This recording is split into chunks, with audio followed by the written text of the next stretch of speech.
Why are extramarital affairs rising in India? क्या आप अपने लाइफ पार्टनर के साथ बेवफाई या इनफिडेलिटी करेंगे? जी हाँ, वही इनफिडेलिटी, अडल्ट्री या विवाहेतर संबंध, जिसमें आप अपनी वाइफ या हस्बैंड को चीट करके किसी अन्य व्यक्ति के साथ एक्स्ट्रामैरिटल अफेयर्स कर लेते हैं। अब आप कहेंगे कि भाई ये कैसा बेहुदा सवाल है। शादी जैसे पवित्र रिश्ते में चीटिंग की गुंजाइश थोड़ी ना होती है। आफ्टर ऑल, वेस्टर्नाइज्ड सोसाइटी से अलग हमारे समाज में तो शादी का मतलब ही यही माना जाता है कि अब आप हमेशा के लिए एक दूसरे के सुख दुख के साथी हैं और इस बंधन में जन्म जन्म के लिए बंध चुके हैं, जिसमें केवल दो लोग ही नहीं बल्कि दो परिवार भी एक दूसरे से मिलकर एक हो जाते हैं। मगर आपको जानकर आश्चर्य होगा कि इस सब के बावजूद हमारे देश में एक्स्ट्रा मैरिटल अफेयर्स का ग्राफ ऊपर जाता दिखाई दे रहा है। स्पेसिफिकली मैरिड इंडिविजुअल के डिस्क्रीट इनकाउंटर्स के लिए बनाई गई एक्स्ट्रा मैरिटल डेटिंग वेबसाइट ग्लीडन द्वारा 2020 में कराए गए एक सर्वे के अनुसार देश के 55% मैरिड इंडिविजुअल्स ने अपने स्पाउसेस के साथ चीट किया है। यही नहीं, देश में एक्स्ट्रा मैरिटल अफेयर्स के बढ़ते एक्सेप्टेंस का अंदाजा हम इसी बात से लगा सकते हैं कि अकेले 2023 में ग्लीडन पर इंडिया से 7.8 लाख से ज्यादा नए सब्सक्राइबर्स ने एनलिस्ट किया है और आज इसके 28 लाख से ज्यादा इंडियन सब्सक्राइबर्स हैं। इसी तरह ग्लीडन द्वारा प्रेजेंट की गई एक रिपोर्ट के अनुसार देश में सबसे ज्यादा इनफिडेलिटी देश की आईटी कैपिटल बेंगलुरु में ही देखने को मिल रही है, जहां 2019 में ही 1.35 लाख मैरिड इंडिविजुअल्स इस ग्लीडन पर पार्टनर्स की तलाश कर रहे थे। यही कारण है कि बेंगलुरु को देश की इनफिडेलिटी कैपिटल कहा जाने लगा है। इसके अलावा अगर हम एनसीआरबी की रिपोर्ट पर नजर डालें तो भी हम पाएंगे कि मेट्रो सिटीज में होने वाले टोटल मर्डर्स में थर्ड हाईएस्ट के पीछे का मोटिव लव अफेयर्स से ही लिंक्ड होता है। अब देखिए ना, अगर हम बीते हफ्ते की खबरों पर ही नजर डालें तो हम पाएंगे कि मध्य प्रदेश के दतिया में एक पति ने अपनी प्रेमिका के साथ मिलकर अपनी प्रेग्नेंट वाइफ को मौत के घाट उतार दिया। तो वहीं तेलंगाना के नगर कुर्नूल में एक मां ने अपने 12 साल के बेटे को केवल इसलिए मार दिया क्योंकि उस बच्चे ने अपनी मां को उसके लवर के साथ रंगे हाथों पकड़ लिया था। यही कारण है कि मद्रास हाईकोर्ट ने भी एक्स्ट्रा मैरिटल अफेयर्स के राइजिंग ट्रेंड को लेकर अपनी चिंता जाहिर की है। इसी तरह गुजरात में महिलाओं की मदद के लिए बनाए गए वुमेन हेल्पलाइन हॉटलाइन अभयम पर आने वाले डिस्ट्रेस कॉल्स में डोमेस्टिक वायलेंस और हैरेसमेंट के बाद third highest number of calls extra marital affair से रिलेटेड हैं। यही नहीं, हेल्पलाइन के आंकड़े बताते हैं कि स्पाउस द्वारा की जा रही इनफिडेलिटी से जुड़े प्रश्नों से रिलेटेड इन कॉल्स में बीते 5 सालों में 2.5 गुना से ज्यादा बढ़ोतरी हुई है। अब ऐसे में प्रश्न ये उठता है कि आखिर ऐसा हो क्यों रहा है और क्या भारतीयों के बीच इनफिडेलिटी की टेंडेंसी बढ़ती जा रही है और क्या ये भी इंडियन सोसाइटी पर वेस्टर्नाइजेशन का ही इन्फ्लुएंस है या फिर बात कुछ और है। आइए आज हम इसी विषय पर बात करते हैं और इस कॉम्प्लेक्स इशू को समझने की कोशिश करते हैं। लेकिन आज का हमारा ये डिस्कशन शुरू करने से पहले हम आपको ये बता दें कि ये टॉपिक आपके यूपीएससी मेंस जीएस पेपर 1 के सोसाइटी से रिलेटेड सेक्शन के पर्सपेक्टिव से भी इंपॉर्टेंट है। Is adultery a crime in India? दोस्तों, हालांकि मैरिज को देखने का हर व्यक्ति और समाज का अपना अलग नजरिया हो सकता है। कोई इसे सोशल कॉन्ट्रैक्ट या ऑब्लिगेशन समझता है तो कोई इसे लव और म्यूचुअल रिस्पेक्ट के बल पर खड़ा लाइफ लॉन्ग रिलेशनशिप। किसी समाज में इसे एक होली अलायंस समझा जाता है तो कहीं इसे भी बाकी रिलेशनशिप्स की तरह ट्रांजिटरी नेचर का माना जाता है जो समय के साथ बदलता रहता है। यही कारण है कि एक्स्ट्रा मैरिटल अफेयर्स को भी सब अलग अलग चश्मों से देखते हैं और इसीलिए कभी इसे एक व्यक्ति की फ्रीडम ऑफ चॉइस से जोड़कर देखा जाता है तो कभी इसे सोशल फैब्रिक और फैमिली को तोड़ने वाले क्राइम के रूप में। मैरिज के नेचर और एक्स्ट्रा मैरिटल अफेयर्स की इसी कॉम्प्लेक्स इक्वेशन की वजह से किन्हीं कंट्रीज और सोसाइटीज में इनफिडेलिटी को एक क्राइम माना जाता है तो कहीं इसे एक taboo but common social practice की तरह नजरअंदाज किया जाता है। यदि हम भारत की ही बात करें तो 2018 के पहले इंडियन पीनल कोड के सेक्शन 497 के अंडर अडल्ट्री को एक क्रिमिनल एक्ट माना जाता था। मगर 2018 के Joseph shine versus union of India case में सुप्रीम कोर्ट ने सेक्शन 497 को खारिज करके अडल्ट्री को क्रिमिनल ऑफेंस की श्रेणी से बाहर किया है और इसे डिवोर्स के लिए ग्राउंड के रूप में केवल एक सिविल रॉन्ग माना था। हालांकि इसके पीछे कोर्ट का तर्क था कि आईपीसी का सेक्शन 497, जो देश में अडल्ट्री से जुड़े क्राइम से डील करता है, वो जेंडर ग्राउंड्स पर डिस्क्रिमिनेटरी था। और ऐसा इसलिए था क्योंकि इस जजमेंट के पहले देश में अडल्ट्री के लिए 5 years ऑफ इम्प्रिजनमेंट या जुर्माने का प्रावधान था, मगर ये लॉ केवल पुरुषों पर लागू था, क्योंकि इस लॉ के अंडर एक महिला को ऑफेंडर नहीं माना था। यही कारण है कि कोर्ट ने इसे जेंडर डिस्क्रिमिनेशन मानते हुए कॉन्स्टिट्यूशन के आर्टिकल्स 14, 15 और 21 का उल्लंघन मानते हुए right to equality, non discrimination और लाइफ एंड लिबर्टी के फंडामेंटल राइट के अगेंस्ट माना। मगर हाल ही में parliamentary committee on home affairs ने एक बार फिर अडल्ट्री को एक क्राइम के रूप में भारतीय न्याय संहिता 2023 में री इंस्टीट्यूट करने की अनुशंसा की है, जहां इस कमेटी का सजेशन था कि सुप्रीम कोर्ट के गाइडलाइंस के अकॉर्डिंग इस बार अडल्ट्री लॉ को मेन और वुमेन दोनों पर समान रूप से लागू करते हुए जेंडर न्यूट्रल बनाया जाए। हालांकि अडल्ट्री को क्रिमिनलाइज करने और न करने को लेकर दोनों ओर से अपने अपने पक्ष रखे जाते हैं। जहां एक ओर इसे क्रिमिनलाइज करने के पक्ष में इंस्टीट्यूशन ऑफ मैरिज की सैंक्टिटी को प्रिजर्व करने, अडल्ट्री को पनिशेबल ऑफेंस बनाकर सोसाइटी में इसे डिस्करेज करने, मॉरल ग्राउंड पर एक्स्ट्रा मैरिटल अफेयर्स के विरुद्ध एक डिटरेंस पैदा करने और अपने पार्टनर द्वारा मैरिटल फिडेलिटी को ब्रीच करने या वायलेशन ऑफ ट्रस्ट की स्थिति में अग्रीव्ड स्पाउस के लिए एक लीगल रिकोर्स ऑफर करने की बात की जाती है। तो वहीं दूसरी ओर अडल्ट्री को क्रिमिनलाइज करने के विरोध में एक पक्ष ये भी रखा जाता है कि ऐसा करके मैरिटल रिलेशनशिप में इंडिविजुअल ऑटोनॉमी इन्फ्रिंज होती है।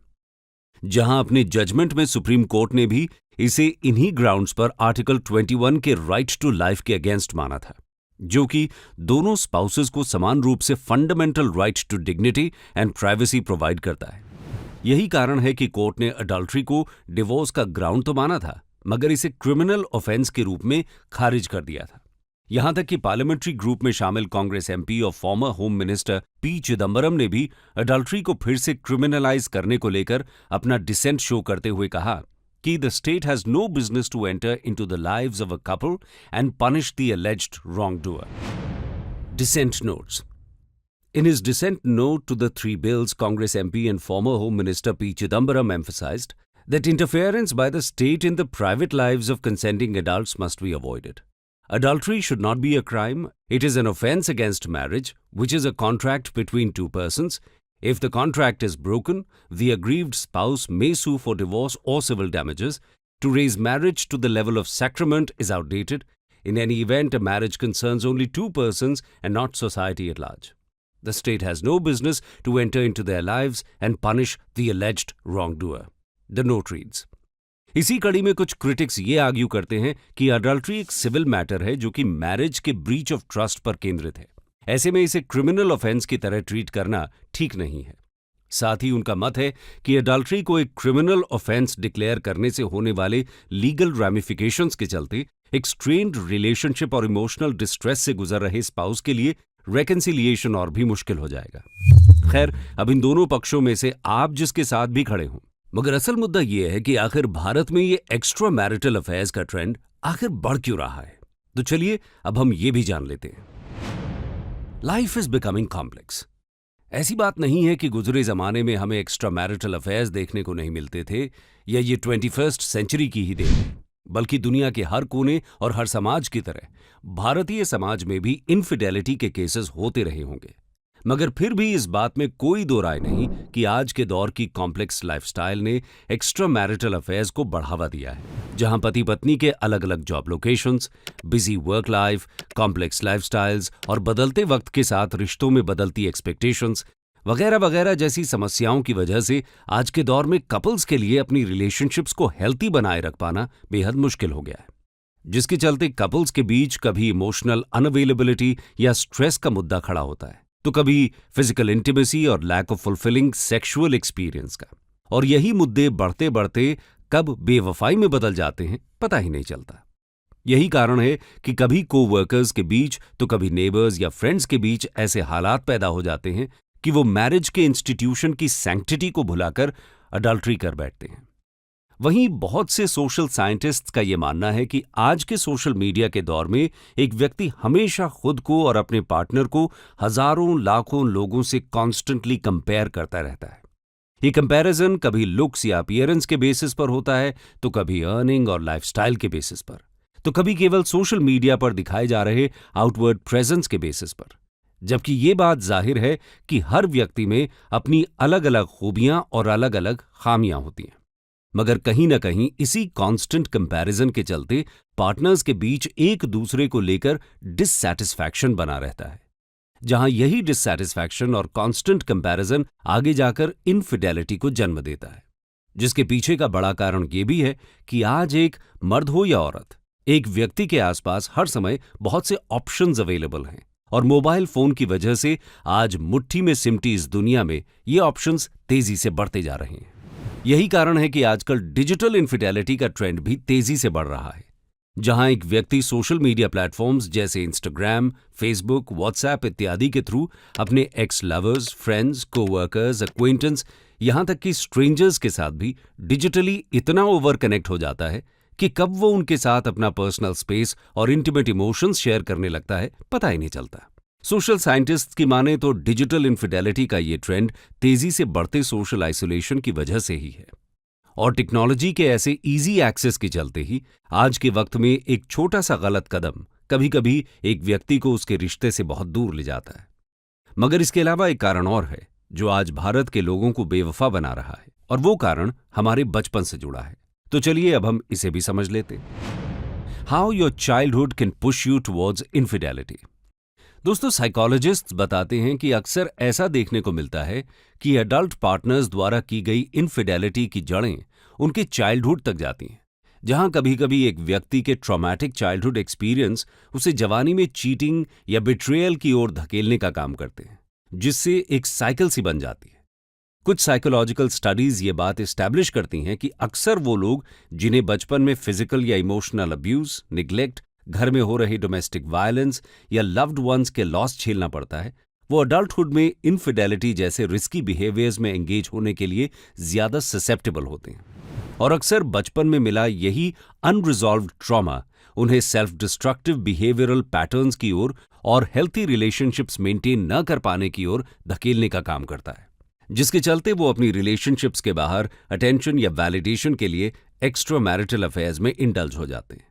साथ ही अक्सर बचपन में मिले ट्रॉमा की वजह से वो किसी एक पार्टनर में मोनोगमी या exclusive emotional and physical intimacy ढूंढने के बजाय अलग अलग पार्टनर्स में अपना सपोर्ट सिस्टम बिल्ड करते रहते हैं। और ऐसा इसलिए है क्योंकि ऐसे लोगों का ट्रॉमेटिक चाइल्डहुड उन्हें अलाउ ही नहीं करता कि वो किसी एक व्यक्ति में ही अपना पूरा ट्रस्ट शो कर पाएं। सोशल साइंटिस्ट्स मानते हैं कि आज की कॉम्प्लेक्स लाइफस्टाइल में जेन जी के बीच बढ़ रहे पॉलीएमोरस रिलेशनशिप के पीछे भी कहीं ना कहीं यही कारण है, जहां वो किसी एक व्यक्ति में अपना सारा इमोशनल इन्वेस्टमेंट करने की बजाय अलग अलग पार्टनर्स के साथ एक साथ रिलेशनशिप मेंटेन करते हैं।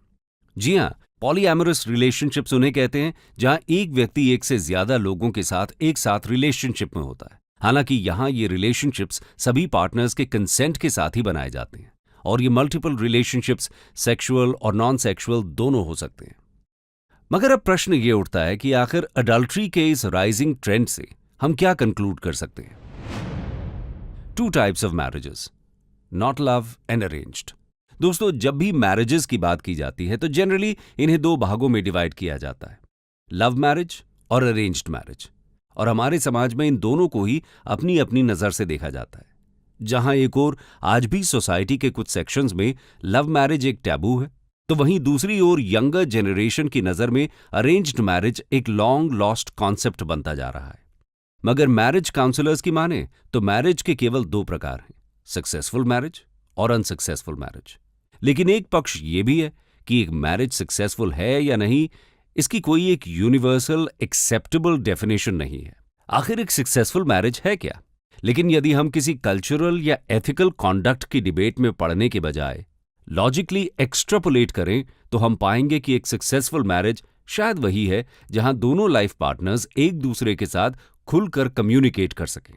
वो अपने सुख दुख ही नहीं बल्कि अपने रेजर्वेशंस, अपने फियर्स, अपने डिमांड्स और अपनी एक्सपेक्टेशंस भी एक दूसरे से साझा कर सकें। और जब ऐसा हो पाएगा तो चाहे आप रिलेशनशिप्स के किसी भी फॉर्म में हो, मैरिज या लिव इन, एक्सक्लूसिव और ओपन, आप एक फुलफिलिंग सक्सेसफुल रिलेशनशिप फॉर्म कर पाएंगे। दोस्तों, इसी के साथ हम अपने वीडियो डिस्कशन को यहीं समाप्त करते हैं। लेकिन जाते जाते यूपीएससी एग्जामिनेशन के रेलेवेंस को देखते हुए इस टॉपिक से जुड़ा एक सवाल आपके लिए छोड़े जा रहे हैं। और वो सवाल है, do you think marriage as a sacrament is losing its value in modern India?